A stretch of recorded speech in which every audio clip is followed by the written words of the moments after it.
আমাদের লালন মেলা যে অস্বীকার করুক, এটা অস্বীকার করার কিছু নাই স্যার। এই মেলা হয়, আমরা দেখি, আমরা 11তম দেখছি এবং বিভিন্ন সময় দেখতেছি স্যার। আমাদের কথা যে আমরা মাদকের পক্ষে না, আমরা চাচ্ছি যে মাদকের বিপক্ষে, কিন্তু এটা তো সিস্টেমেটিক করতে হবে। যারা সাধু সন্ন্যাসী, যারা ঘর বাড়ি ত্যাগ করেছে, তাদের জন্য কি স্যার? তাদের তো আমরা তো সংশোধন করবো, তারা আমাদের ইসলামের পথে দাঁত দেবো, শান্তির পথে দাঁত দেবো। আপনার নাম কি? স্যার আমার নাম মুস্তাফিজুর রহমান। মুস্তাফিজুর রহমান। জি স্যার। আপনি মাদকের কথা বলতেছেন তো ডিস্ট্রিক্ট ম্যাজিস্ট্রেটের সামনে বসে। স্যার এটা তো আমাদের আলোচনা করবো স্যার। এটা যে কত বড় ধৃষ্টতা, ঠিক আছে? আপনি বুঝতে পারছেন, আপনি কি অ্যাডভোকেট? জি স্যার। আপনি কিসের অ্যাডভোকেটি করছেন? স্যার আমি সিলেট ইউনিভার্সিটি থেকে পড়াশোনা করছি, এলএলবি।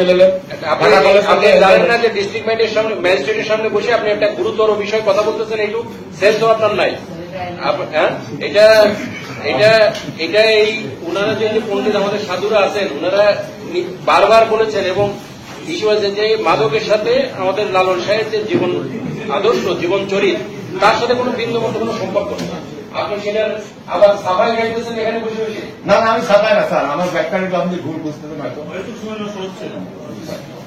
আপনি জানেন না যে ডিস্ট্রিক্ট ম্যাজিস্ট্রেটের সামনে বসে আপনি একটা গুরুতর বিষয় কথা বলতেছেন, একটু সেন্স আপনার নাই।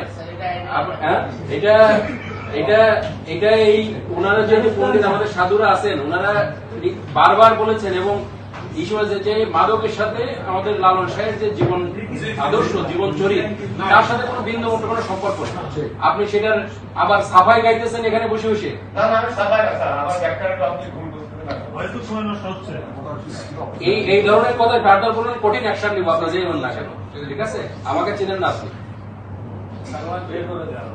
না না, আসছেন, কিন্তু এই ধরনের কথা খবরদার ভুলে উচ্চারণ করবেন না। এটা করলে কঠিন অ্যাকশন নেব, তখন কিন্তু আমি ডিস্ট্রিক্ট ম্যাজিস্ট্রেটের ঠিক আছে? সুতরাং এই ধরনের সাফাই দেওয়ার কোনো চেষ্টা করবেন না।